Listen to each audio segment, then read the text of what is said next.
안녕하십니까. 주간 돌발 영상입니다.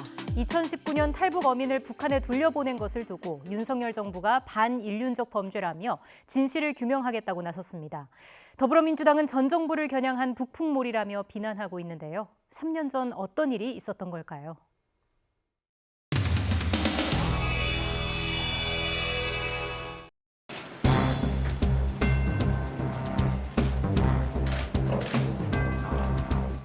만약 귀순 의사를 밝혔음에도 강제로 북송을 했다면 이는 국제법과 헌법을 모두 위반한 반인도적, 반인륜적 범죄 행위입니다.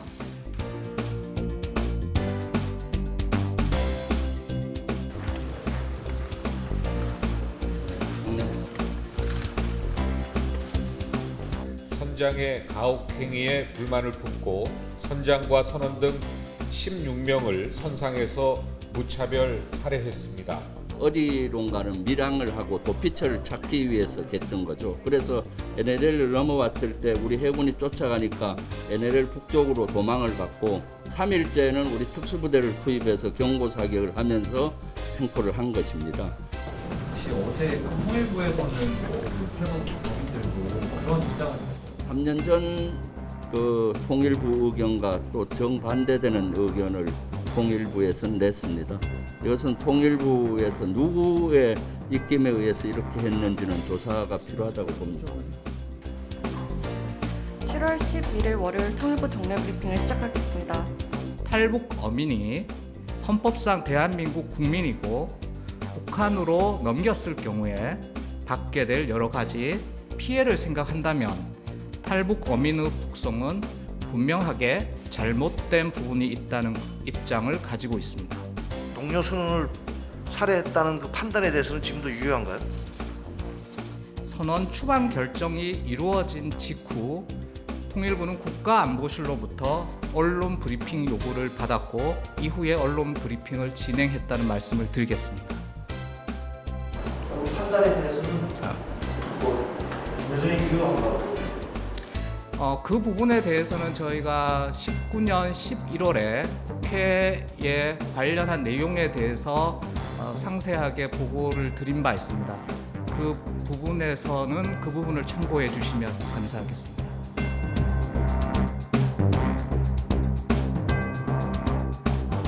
보고받은 대로 사건의 경위를 간략하게 말씀드리고 나서 궁금하신 거. 선장을 이렇게 사실에서 직접 때린 것도 A가 먼저 때렸고 첫 번째 가격으로 선장이 사망하지 않았나 봐요. 일어나니까 B가 2차 가격을 했다. 그렇게 진짜.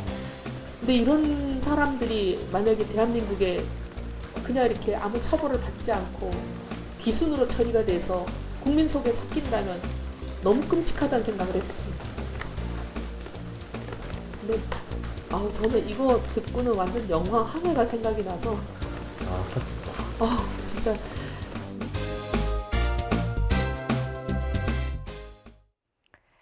지인, 친인척 채용 등 대통령실 인사가 논란이 되고 있습니다. 대통령실과 여당은 능력과 전문성을 중시한 인사라고 항변하고 있는데요. 유독 대통령의 지인과 친인척 중에 그렇게 능력과 전문성이 뛰어난 사람이 많은 이유가 궁금해집니다.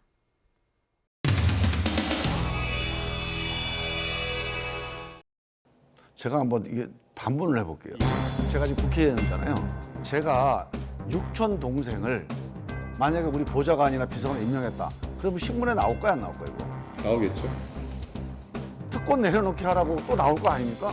이거 무슨 물어볼 일이 없는 거예요, 이거는.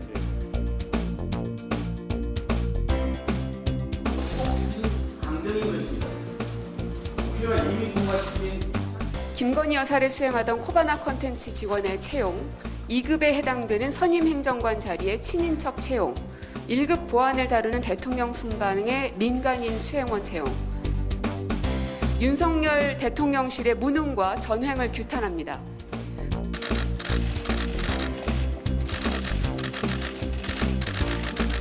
유촌 채용 문제도 있고 민주당에서 그거 가지고 권력을 사유한다라는 비판이 있었는데요. 제가 정치를 처음 시작할 때부터 이마 캠프에서 그리고 우리 당사에서 공식적으로 열심히 함께 선거운동을 해온 동지입니다. 네. 사적 인연을 기반으로 대통령이 되었습니다. 국정도 그렇게 운영하겠다는 것입니까? 윤석열 대통령 스스로 친인척과 지인에게 특혜를 주며 비선 실세, 사적 정부를 만들고 있는 것입니다. 오늘따라 민간인을 기타 수행원으로 임명하였고 신원조회를 거치는 등 합법적인 프로세스를 거쳤기 때문에 전혀 법적으로 문제될 사안이 아니다. 비서관실을 보조하여 지원했을 뿐 최순실 씨처럼 대통령 연설문을 첨삭하거나 기업으로부터 뇌물을 받은 적도 행정관들로부터 국정에 대해서 보고를 받은 사실도 없다.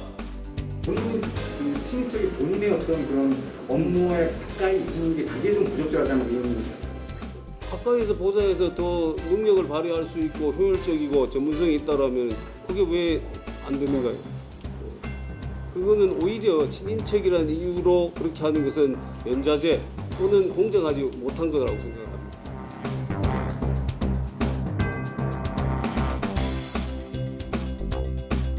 비선농단! 대통령실! 대통령이 인사를 마음대로 한다 이렇게 잘못 알고 있는데요. 전 세계 어떤 대통령도 인사를 자기 마음대로 하는 대통령이 없습니다. 조선시대 왕들이 지금 윤석열 대통령보다 권력이 센 사람들 아닙니까? 그 사람들이 판사 한 명 임명할 때 다 의정부의 추천과 재가를 받아서 임명합니다. 저는 대통령 처음 해보셔갖고 잘 모르는 것 같으신데 정말 윤석열 대통령 취임 이후 출근길 약식 기자회견, 이른바 도어 스태핑이 연일 화제가 됐죠. 격식 없는 자연스러운 소통이라는 평가를 받았지만 때로는 정제되지 않은 발언으로 논란이 되기도 했습니다. 대통령실이 이 도어 스태핑을 중단하겠다고 발표했습니다. 그 이유가 뭐였을까요?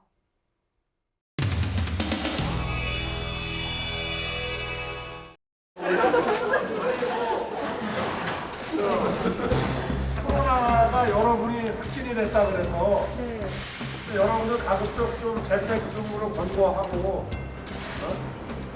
그렇게 여러분들과 이 청사에 근무하는 분들 안전을 좀 지키자고 했는데 다들 나오신다며 이 정도로 도어 스태핑 하시는 건 좀 어떠세요? 뭐 물어볼 거 있으면 물어봐요 그러고 한 개만 하고 들어갑니다.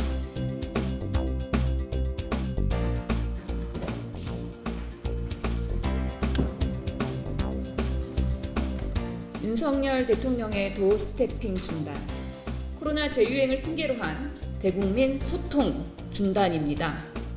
대통령 공개 행사의 취재를 최소화하고 대변인 브리핑을 서면으로 대체하겠다고 합니다. 코로나를 핑계로 국민과의 소통을 중단하겠다는 것으로밖에 이해할 수 없습니다. 대통령 이렇게 아침에 자연스러운 질문답 좋으신 거죠? 아침에 질문. 좋습니다. 대통령 집무실도 시위가 허가되는 편이니까 과거에 민변 출신들이 아주 고배를 하지 않았습니까? 모르겠습니다. 저 어떻게 대통령 처음 해보는 거기 때문에 민주당 정부 때는 안 했습니까? 지지율은 별로 유념치 않았습니다. 그럼 전 정권에 지명된 장관 중에 이렇게 훌륭한 사람 봤어요? 또 다른 질문.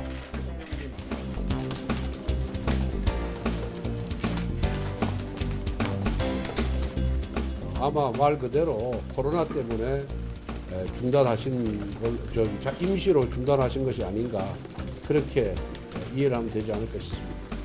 뛰고 저리 뛰고 그게 막 이것도 일종의 도어 스태핑이잖아요, 또. 그렇죠. 아, 참.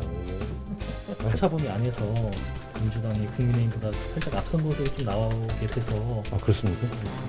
어떻게 보시는지 여쭈려고 했었거든요. 웬일이야?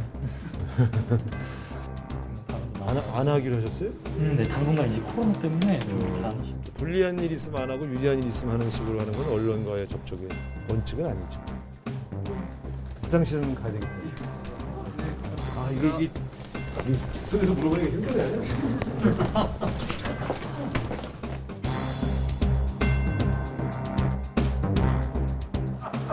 뭐 물어볼 거 있으면 물어봐요, 그럼. 학교만 하고 들어갑시다. 되고 있는데 방역 그게 코로나 대유행하고 있는데 방역을 또 어떻게 하실 계획이신지. 인생이 경제 위기로 좀 타격을 받지 않도록 해야 되는 거니까. 오늘 너무 많이 묻는데. 그래, 여러분들 다 조심하세요.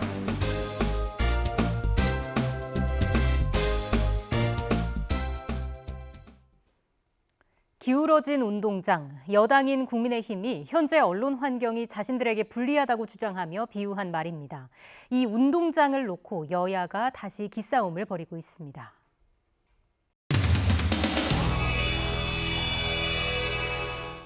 아무도 대답 안 해줍니다. 그동안에 지난 정권 5년 동안에 굉장히 언론이 기울어진 운동장, 조금 심하게 표현하면 엎어진 운동장이라고 얘기를 해왔죠. 그래서 공정하고 객관적이고 중립적인 언론 환경을 위해서는 우리 여당이 과방위를 맡아야 된다고 생각을 합니다. 언론중재법 막을 잘했어요? 다 얘기했습니다. 뭐라고 했나? 아니, 현안이하고 가방위를 자기들이 가져가야 된다고 주장을 하고. 자, 내일 다 타결되면 말씀드릴게요.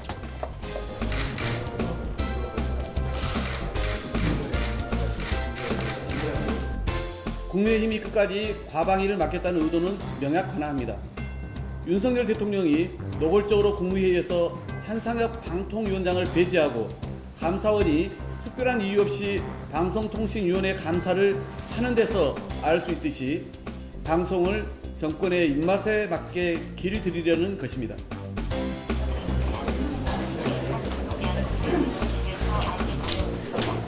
KBS와 MBC가 민주노총이 방송을 장악했다고 말씀하셨는데 어떠한 배경에서 그런 말씀을 뭐 있는 그대로 얘기한 겁니다. 예.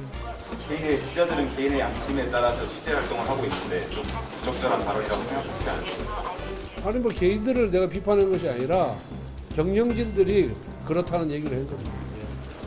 그런 부분 때문에 과방위 누구시죠? 어디죠? 누구시죠? 어디죠? KBS 박경심 기자입니다. 맞습니다. KBS에 대해서 얘기했는데 KBS가 기자가 묻는 것은 적절치가 않은 것 같습니다. 나중에 따로 얘기하시죠. 그럼 제가 여쭤보는데 그러면은 방송법 개정안에 대해서 반대하십니까?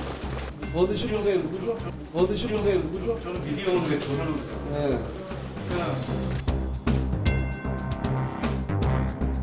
아직도 협상이 완료되지 않고 서로 좀 의견 조정이 필요합니다. 좀 더 지켜봐 주세요. 계속 분위기를 조정 중에 있습니다. 맨날 우리 보고 양발하는 게 미치겠다. 어떤 걸 특히 양보를? 그래, 가방. 내부 논의가 잘 되면 만나가 안 되면 못 만나. 가방이 관련해서 다시 내부 논의를 하자고 하시는 거예요? 나중에 얘기할게요. 누구시지? TV조선 이거.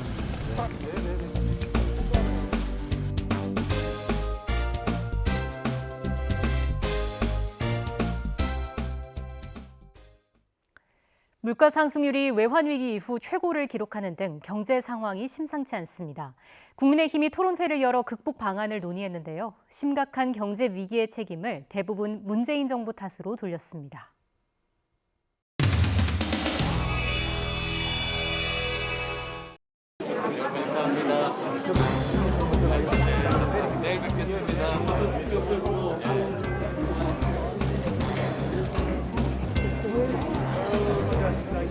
요새 고생을 많이 해가지고.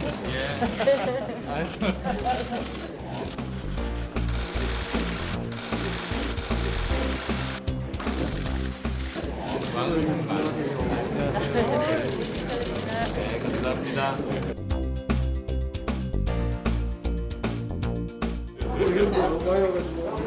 여기서 여기 뒤로 안 보일 거? 그때부터. 감사합니다. 감사드립니다.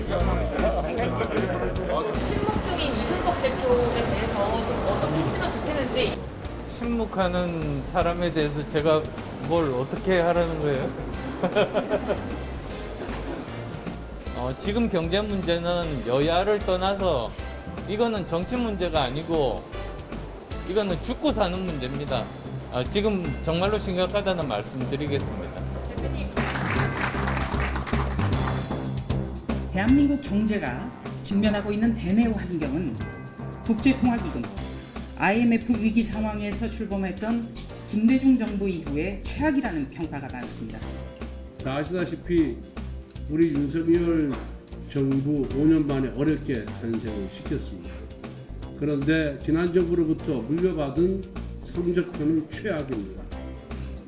고금리, 고환율, 고물가 이 등등의 이런 삼고를 물려받은 데다가 앞서 선배님들 말씀하신 대로 세계적인 경제 위기 그리고 우리가 문재인 정부로부터 이양받은 불가피하게 받은 여러 경제적인 폭탄들 그 폭탄 제거를 우리가 뜻밖의 해야 하는 이 퍼펙트 스톰의 위기 앞에서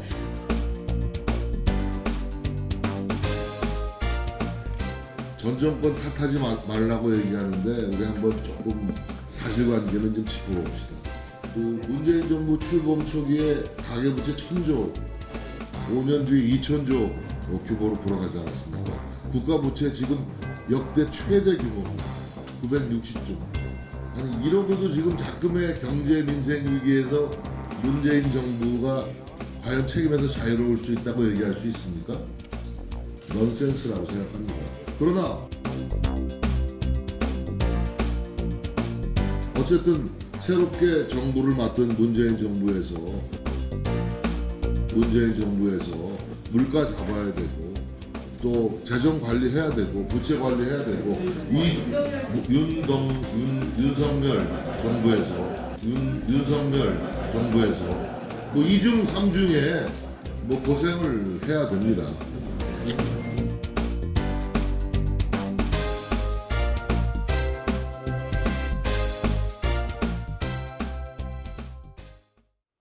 시대를 담아 은유와 풍자로 풀어보는 돌발 영상. 돌발 영상은 YTN 홈페이지에서도 다시 보실 수 있습니다.